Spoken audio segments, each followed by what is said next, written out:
नमस्कार, मैं हुमायूं सिंह और आप देख रहे हैं नेक्स्ट 9 न्यूज। आज आपका बहुत बहुत स्वागत है हमारे खास प्रोग्राम रंग बदलती राजनीति में। आज बात करने वाले हैं यूपी की सियासत के। जिस तरीके से आज 7वें चरण के मतदान हो चुके हैं, अब देखना यही होगा कि इस बार उत्तर प्रदेश में बाजी कौन मारता है, भारतीय जनता पार्टी या फिर अखिलेश यादव या मायावती। कौन किसका पल्ला भारी होता हुआ दिखाई दे रहा है। आज इन्हीं सब बातों पर चर्चा करेंगे और जानेंगे कि यूपी की हलचल क्या कहती है। हमारे साथ आश्रुति मौजूद है, इनसे जानते हैं कि आश्रुति, किस तरीके से आप यूपी का सियासी समीकरण देख रही हैं, किसके पक्ष में इस बार का चुनाव जाता हुआ दिखाई दे रहा है। देखिए, उत्तर प्रदेश में हमेशा से माही इस बात को हम नकार नहीं सकते, भारतीय जनता पार्टी का दबदबा रहा है। कहीं ना कहीं बीजेपी ने हमेशा से ही, आप देखिए 2019 की भी बात करें तो आप 62 सीटें याद करें, जिन 62 सीटों पर भारतीय जनता पार्टी ने जीत दर्ज की थी। उत्तर प्रदेश की बात करें, उत्तर प्रदेश में 80 सीटें, लोकसभा चुनाव की सबसे अधिक सीटें उत्तर प्रदेश में ही है। तो कहीं ना कहीं आप देखिए 62 सीटों से जीत दर्ज करना और भारतीय जनता पार्टी का 62 सीटों से कहीं ना कहीं आप देखें तो एक तरह से कहे तो वो मार्जिन कहीं ना कहीं क्रॉस करना, क्लीन स्वीप एक तरह से लेके चले जाना। तो कहीं ना कहीं अगर आप देखें तो बीजेपी का हमेशा से दबदबा उत्तर प्रदेश में रहा है। हालांकि इस बार कहीं ना कहीं वोट काटने की जो रणनीति है वो अपनाई गई है। सेंधमारी कहीं ना कहीं वोट काटने में जो एक तरह की सेंधमारी किस्म की चल रही है, वो कहीं ना कहीं मुझे लगता है भारतीय जनता पार्टी पर आने वाले समय में भारी पड़ती दिखाई दे सकती है। लोकसभा चुनाव आप देखें, चरण तो सारे खत्म हो चुके हैं, मतदान खत्म हो चुके हैं। तो आप देखें कहीं ना कहीं अब जो है मतगणना का इंतजार है और मतगणना के दिन आप देखें पूरे भेद जो है कहीं ना कहीं एक तरह से स्थिति जो है पूरी तरह से स्पष्ट हो जाएगी कि आखिर अब जीत किसकी होने वाली है, खासतौर पे उत्तर प्रदेश जैसे बड़े राज्य में। जी बिल्कुल, अब यही देखना बेहद दिलचस्प होगा। जिस तरीके से यूपी में घमासान है, खासकर मिर्जापुर, फूलपुर, ऐसी कुछ सीटें हैं हॉट सीटें जिसको लेकर लगातार घमासान जारी है। अब ऐसे में अगर मिर्जापुर की बात करें आश्रुति, तो किस तरीके से सियासी समीकरण बनता हुआ नजर आ रहा है। आज वहां पर मतदान हो गए, जिस तरीके से वहां पर मतदान हुए हैं, माना यही जा रहा है कि अनुप्रिया पटेल को या तो इस बार कम वोट मिलेंगे या फिर जिस तरीके से ये पूरा समीकरण राजा भैया का बनता हुआ नजर आया, वोट उनसे छिटकते हुए नजर आए। तो किस तरीके से देखती हैं पूरा माहौल? देखिए, मुझे लगता है मिर्जापुर एक ऐसी सीट है जहां अनुप्रिया पटेल ने ना केवल इस चुनाव में, आप 2019 का भी चुनाव याद करें, 2014 का भी चुनाव याद करें, 2014-2019 में अनुप्रिया पटेल ने मिर्जापुर से उनका एक खासा, आप देखें उनका खासा दबदबा रहा है मिर्जापुर की सीट पे। भले ही आप देखें गठबंधन में ही रहा हो, एनडीए की तरफ से प्रत्याशी उतरी हो, वो कभी निर्दलीय वहां से नहीं उतरी, ना ही वो कभी अपनी पार्टी से उतरी।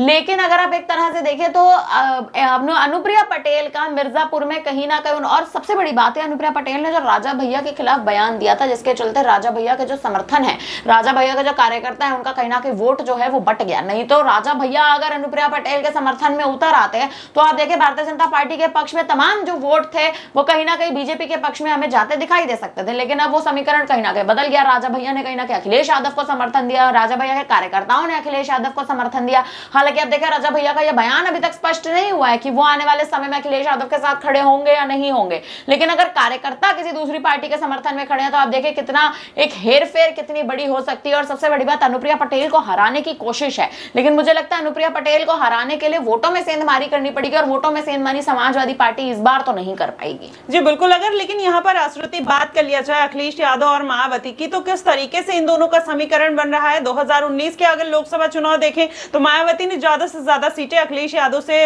वो जीत दर्ज की थी। उन्होंने 10 सीटों पर उन्होंने जीत दर्ज की, वहीं अखिलेश यादव 5 सीटों पर सिमट कर रह जाते हैं। इस बार अखिलेश यादव इंडिया गठबंधन के साथ है। आपको क्या लगता है कि इस बार मायावती कितनी सीटों पर जीत दर्ज कर सकती है? देखिए, मायावती इस लोकसभा चुनाव में मुझे ये तो नहीं लगता कि जीत दर्ज करेंगी, लेकिन कहीं ना कहीं कुछ सीटें उत्तर प्रदेश की जहां मायावती ने, अखिलेश यादव जिस प्रकार से अपने प्रत्याशियों को उतारते थे उस प्रकार से मायावती ने इस बार प्रत्याशियों को उतारे, तो मुझे लगता है मायावती वोट काटने का काम कर रही है। इस बार मायावती इस बार केवल सेंधमारी करने की कोशिश कर रही है, क्योंकि मायावती जानती है कि उनकी पार्टी की इस बार की जो रणनीति है वो कहीं ना कहीं कमजोर उनको दिखाई दी है। और सबसे बड़ी बात है, अब उन्हें 5 साल का इंतजार करना पड़ेगा अगले लोकसभा चुनाव के लिए। तो अब देखिए 2029 तक का इंतजार मायावती के लिए बड़ा इंतजार है, एक लंबा इंतजार है।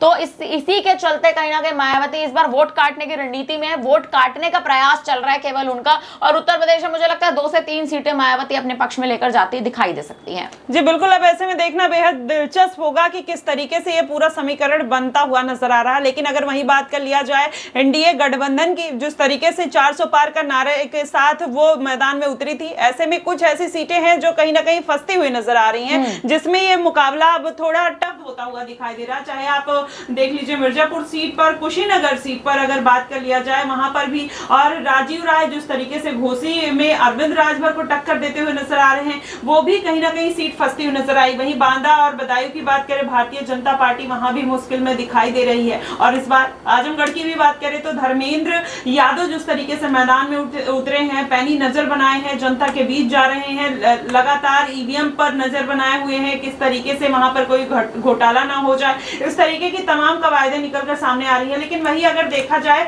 आश्रुति, तो कितना ये समीकरण जिन जिन सीटों पर बीजेपी फंसती हुई नजर आ रही है, आपको क्या लगता है कि पूर्वांचल में इस बार बीजेपी को बड़ा झटका लग सकता है? देखिए, कहीं ना कहीं उत्तर प्रदेश में मुझे लगता है बिल्कुल बीजेपी को कुछ सीटों पर बड़ा झटका लगता दिखाई दे सकता है। आप देखें उन तमाम सीटों में सबसे जो प्रचलित सीट इस वक्त है वो कुशीनगर की सीट है। उससे भी ज्यादा प्रचलित सीट आप बात करें तो केसरगंज की सीट है, क्योंकि केसरगंज की सीट पर तो आप देखें कहीं ना कहीं भारतीय जनता पार्टी की स्थिति फंस चुकी है। जब से आप देखें करण भूषण सिंह का जो मामला कहीं ना कहीं उठा है, उनके वो आप देखें वो जिस प्रकार से उनका काफिला बच्चों को रौंद कर गया और जो पूरी घटना हुई वो घटना बेहद संगीन मानी जा रही है। और सबसे बड़ी बात, अभी तक बीजेपी आलाकमान का कोई भी आप देखें कोई भी अभी तक प्रतिक्रिया सामने बीजेपी की ओर से नहीं आई है। उनके पिता लगातार बृजभूषण शरण सिंह लगातार यही कह रहे हैं कि जो भी आप देखें इस पूरे मामले का जो भी आरोपी है वो मेरा ड्राइवर है, मेरे बेटा इसमें कहीं से कहीं तक भी दूर दूर तक मेरे बेटे का कोई भी आप देखें इसमें भागीदारी नहीं है। तो मुझे लगता है कहीं ना कहीं बृजभूषण भी लगातार अपने बेटे को केवल बचाने की कोशिश कर रहे हैं, और बचाव आखिर कब तक कर लेंगे, क्योंकि आप देखें केसरगंज की सीट प्रचलित सीट बनी हुई है इस समय। वहीं आप कुशीनगर की सीट की बात कर लीजिए, तमाम ऐसी सीटें उत्तर प्रदेश में जो इस समय बेहद प्रचलित हैं, जहां भारतीय जनता पार्टी जीत तो सकती है, लेकिन बीजेपी की जीत इस वक्त कुछ तमाम मुद्दों के चलते कहीं ना कहीं वहां से रुकी हुई है। फिर चाहे स्वामी प्रसाद मौर्य को ही आप देख लें कुशीनगर की सीट से, वो भले ही वहां से चुनावी मैदान में उतरे हैं, चंद्रशेखर आजाद उनके गठबंधन में उनके समर्थन में जरूर उतरे हैं, लेकिन मुद्दा तब भी यही है कि आखिर बीजेपी वहां से कैसे जीत दर्ज करके लेके जाएगी, एनडीए का आखिर कैसे जीत दर्ज करके लेके जाएगी। क्योंकि आप देखिए कहीं ना कहीं जो तमाम सीटें हैं, इन तमाम सीटों पर कांटे की टक्कर विपक्ष के बीच में कहीं ना कहीं दिख रही है। और सबसे बड़ी बात, विपक्ष में जो पार्टियां हैं भी नहीं, आप उनके बीच में कांटे की टक्कर देखिए। और जिस प्रकार से चंद्रशेखर आजाद ने अपने तमाम प्रत्याशियों को चुनावी मैदान में उतारा है, आप देखिए इन तमाम सीटों पर भारतीय जनता पार्टी का पेच जो है वो अभी भी पूरी तरह से फंसता दिखाई दे रहा है। जी बिल्कुल, अब ऐसे में यही देखना होगा कि इस बार यूपी की सियासत किस ओर मोड़ लेती हुई नजर आएगी। इस बार भारतीय जनता पार्टी जिस तरीके से 400 पार के दावे कर रही थी, अब इन दावे पर कितना खरी उतर पाती है ये भी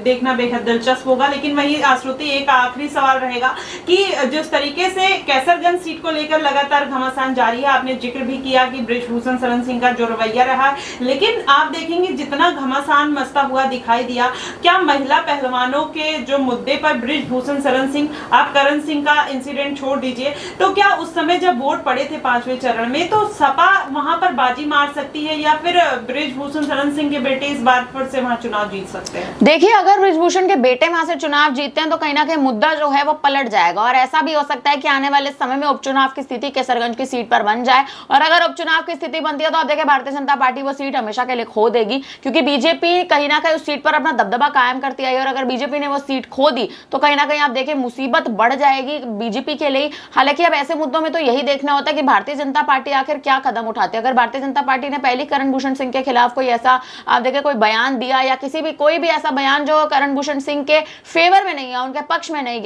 गया, तो आप देखें केसरगंज की सीट पर कहीं ना कहीं अभी भी स्थिति को बचा सकते हैं। लेकिन केसरगंज की सीट का डगमगाई जो हालत है वो अभी साफ तौर पर दिखाई दे रही है, और वहां पे उपचुनाव की स्थिति बेहद जल्द जो है इस लोकसभा चुनाव के बाद बनती दिखाई दे सकती है। जी बिल्कुल, अब ऐसे में यही देखना होगा। आश्रुति ने तमाम जानकारी दी कि ये स्थिति वहां बन रही है, और यूपी का जो सियासी समीकरण है हमने आपके सामने रखा। फिलहाल आपकी इस पे क्या प्रतिक्रिया बनेगी, आप किस तरीके से सोचते हैं इस बार का चुनावी माहौल आपके हिसाब से क्या है, आप हमें कमेंट बॉक्स में जरूर बताइएगा अपनी प्रतिक्रिया। फिलहाल के लिए बस इतना ही। देश और दुनिया की तमाम खबरों के लिए हमारे साथ बने रहिएगा नेक्स्ट 9 न्यूज पर।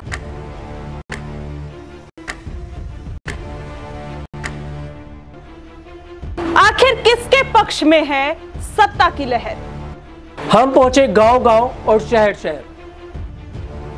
जनता ने बताई हमें अपने मन की आवाज। सबसे सटीक एग्जिट पोल 1 जून शाम 6 बजे से।